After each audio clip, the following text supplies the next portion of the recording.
як роса на сонці, запанує і ми, браття, у своїй сторонці. Душу й тіло ми положим за нашу свободу і покажем, що ми браття козацького роду. Душу й тіло ми положим за нашу свободу і покажем, що ми браття козацького роду. Слава Україні! Героям слава! Слава нації! Смерть ворогам! Україна! Понад усе! Україна! Понад усе! Україна! Понад усе! Найкращим захисникам і захисницям тричі слава! Слава! Слава!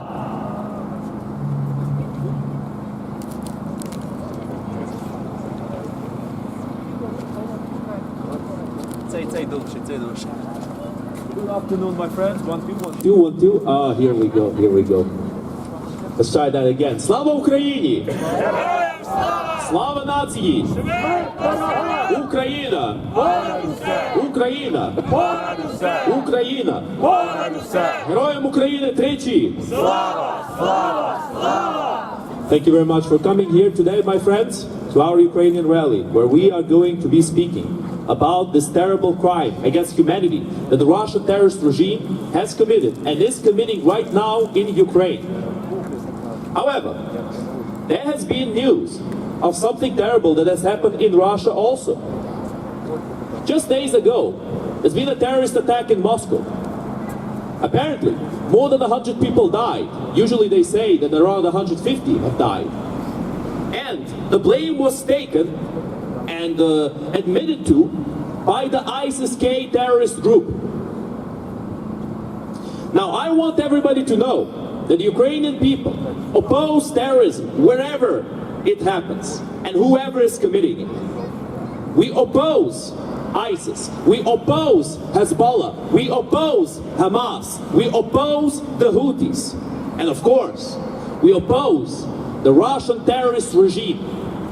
Russia is a terrorist state. Russia is a terrorist state. Russia is a terrorist state. Russia is a terrorist state. Russia is a terrorist state. Russia is a terrorist state. Stop Russia, stop the war. Stop Russia, stop the war. Stop Russia, stop the war. Stop Russia, stop the war. Stop Russia, stop the war. Stop Russia, stop the war. Help Ukraine protect peace. Help Ukraine protect peace. Help Ukraine protect peace. Help Ukraine protect peace. Help Ukraine protect peace. Help Ukraine protect peace. The Ukrainian community is unequivocal about its opposition to terrorism.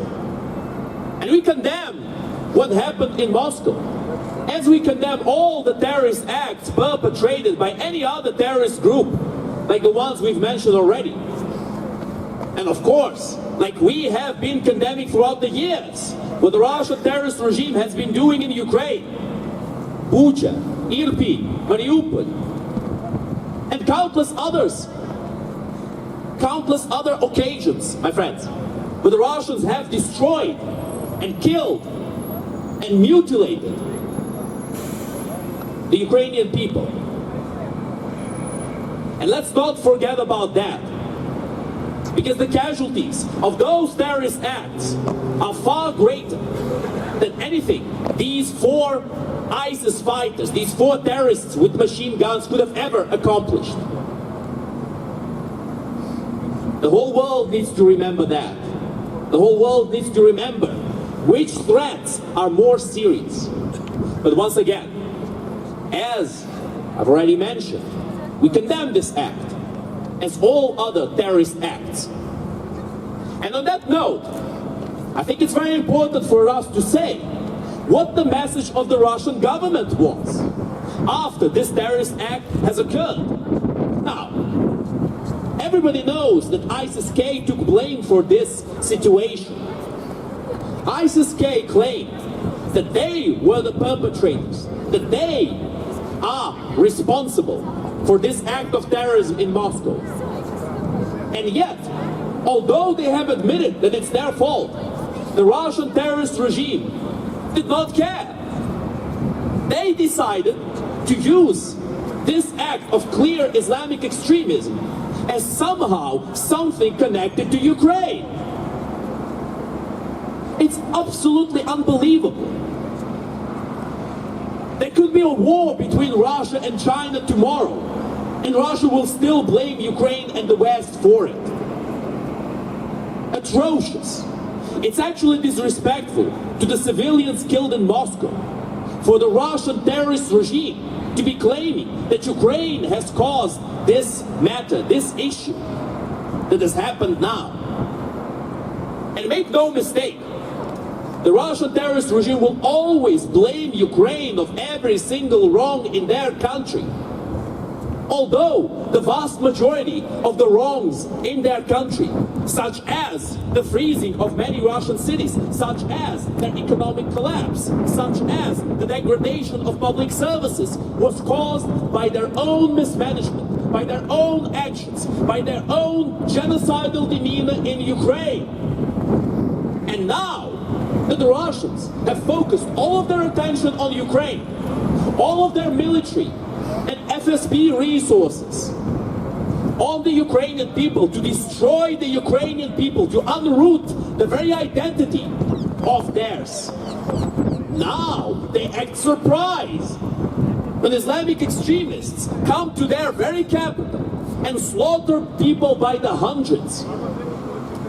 Now, my friends, it needs to be said that it's still unclear whether this was an act of pure incompetence by the Russian FSB, which is possible. It's very possible. Because as we know, the FSB is very good and very well trained at oppressing their own people, at putting their own dissidents down. But they are a little bit less good when tackling real threats, foreign threats, like extremism, like what we've seen right now. However, it needs to also be said that Russia has a history of doing provocations and inside jobs to make sure they have an excuse to attack the people who they want to attack. The war in Chechnya had something very similar happening right before Putin decided to go full throttle and level Grozny to the ground. A terrorist attack, that's right, that somehow slipped through the fingers of the Russian FSB, the self-declared all-powerful FSB that makes no mistakes, according to them. Now, my friends, we all know very well that the Russian terrorist regime is incompetent. But the Russian terrorist regime is not incompetent in everything. And it is possible that this situation was an inside job to make sure that they whip up the Russian people into a frenzy and point their fingers at Ukraine, although Ukraine was completely blameless in this situation. And as we know, my friends, there is a war going on between Ukraine and Russia right now. When the Ukrainians strike against the Russians, they strike their bases, their military positions. They strike at their depots, where they keep their shells, at the trucks that bring fuel to their tanks. They strike at the Russian logistics. They strike at the Russian oil refineries. They strike at the Russian gas stations. But they do not strike against civilians. And that is something that the Russian terrorist regime never shied away from. They always go specifically for civilian targets. They've always done so. It is part of their military doctrine to go for civilian targets. That is how the Russian terrorist regime works. Their military doctrine claims that if they sow enough fear and destruction and genocide among the people of their enemies, of the enemy states, usually the states that they attack and they try to oppress, then all the better. The more people they kill, the better. They feel like they will break the nations that they fight against. They feel that they will spread fear throughout the Ukrainian people and break them. But they are wrong. They have been proven wrong throughout this war. And the only thing this does is to show the whole world once again that Russia cannot be trusted. An analogy can be made between this current situation with the recent terrorist attack in Moscow and the real world. And the analogy is as follows. Russia is a prison. Its people are the inmates. And the FSB and the Russian military are the wardens. Now, some of the prisoners fully support the jail that they are in. They fully support them just for the crumbs they get from the wardens. They fully support them just to be slightly superior to the other inmates. Then some of those inmates, they oppose the prison, but they are incapable of changing much. After all, they are prisoners themselves. And that is why they usually die, or are put in even worse conditions than all the other prisoners of this Russian prison. But the majority of the inmates in this prison we call Russia are indifferent. They have been depoliticized. They have been separated from politics. When you ask them what they think about the current political situation in Russia, if they agree or not with Putin's measure, who is it that they support in reality? They answer the classic reply, I'm not a politician. It's classic, truly. It's not an easy reply to give. It's easy to be a slave. It's easy to be incapable. To give up all of the power over your own existence. It's easy. But is it a good quality of life? Is it a good way for a better future? A freer future? A future of trade, prosperity, and international relations. A future of nuclear demilitarization and not nuclear genocide. Like the nuclear genocide that the Russian terrorist regime has been threatening every single time things do not go as they want. We can't say for sure what exactly happened in this recent terrorist attack in Moscow. We can't say for sure if it was an inside job or if it was a product of Russian incompetence and of this complete focus the Russian terrorist regime has in Ukraine right now. We can't say that yet. We don't have enough evidence. But my friends, these conspiracy theories spread by the Russian terrorist regime about how Ukraine was employing these Islamists, they're absolutely ridiculous. Makes no sense whatsoever. Ukraine has no links to ISIS and no links to Islamic extremism.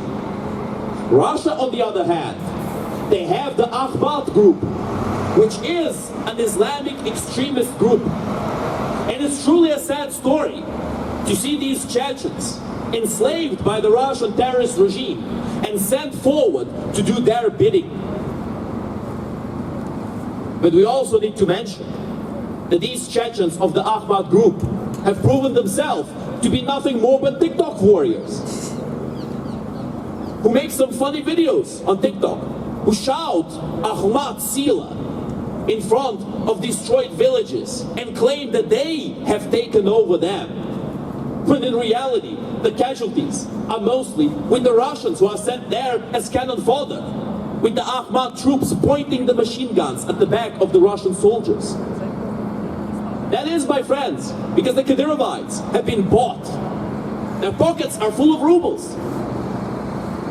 And they don't care if they're selling out their whole country, their ethnicity, their culture, their religion. It doesn't matter to them. They are shills, they are slaves. But they are slaves with a better quality of life than the vast majority of the other slaves who live in Russia. Because the whole population has been enslaved. And the situation right now is as follows. This prison called Russia has had an attack against it from outside by Islamic extremists. And these Islamic extremists have killed some of the prisoners. Now we, the Ukrainians, and the free world, we have nothing to do with this prison. We have nothing to do with the ones who attacked it. But because this prison hates us, because it's at war with us, they are compelled to blame us of their problems. They are compelled to blame us of the attacks that are happening against them. And my friends, obviously, we condemn this attack. And we never call terrorist attacks justified. But we can see the reasons behind this attack.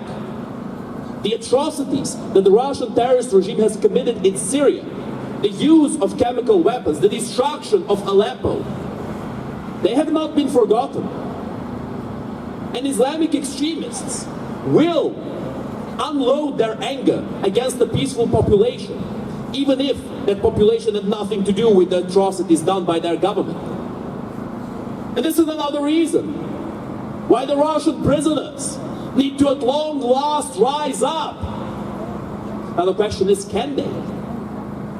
Can they still fight for what little dignity they have left? Can they be bothered? Can they still fight for what little freedom they have left? I do not know how to answer that question. We've spoken with the Russian opposition, but unfortunately, the Russian opposition seems to be very passive. They're not active at all. They're hoping, they're waiting, expecting something to change. But my friends, we have to remember the old saying. This is a saying spread around all of Eastern Europe. The saving of the drowning is a job for the hands of the drowning. If people cannot or will not do a single thing to help their own situation, then their situation will never improve. To be expecting a prince in shining armor to come and save you is meaningless. It's stupid. It's pointless. It's pathetic. Every single person needs to become that armored warrior who can fight for their freedom, who can defend it, who at the very least can speak for it. Because words have power. Words have meaning. Words can reshape the course of history. It can reshape the course of society itself. And those words have been taken away from the Russians long ago. Silence is what they have. And their answer to political questions, although they are making their answer with words, their answer is equivalent to silence. Because what does it truly mean to say I'm not a politician? It means I have no opinion. It means I do not want to speak. It means I am silent. That is what it means. Now we will see how the Russian population reacts. But let's not forget about the suspicious coincidence of Sergei Shoigu, the leader of the Russian military forces, saying that one of their main objectives this year was to create 2 new Russian armies. And a few days after he made this announcement, whoop-de-doo, we have a very suitable terrorist attack in Moscow. Just like in the bad old days of the Chechen War. I guess old habits do die hard. But once again, my friends, we are not claiming anything with certainty. We will wait for the evidence to surface, because we are not like the Russian terrorist regime, who simply throws mud until some of it sticks, as they have been doing ever since the beginning of this war, ever since 2014, when they have invaded Crimea, when they have invaded Donbass, and when they claimed that they were there to protect the poor Russian speakers and the ethnic Russians. And now we see ethnic Russians fighting on the side of the Ukrainians in Belgorod. So what happened to those people? Are they just confused perhaps? But truly, the best part about all of these nonsensical claims of Putin is that he himself had claimed that the Russian and the Ukrainian people are the same. Now this is the stupidity that he is preaching. He is completely wrong in saying that they are the same people. They're not. They have clear differences. But if we imagined that they were the same, then it would make other claims of Putin nonsensical. Because if Ukrainians and Russians are the same ethnicity, then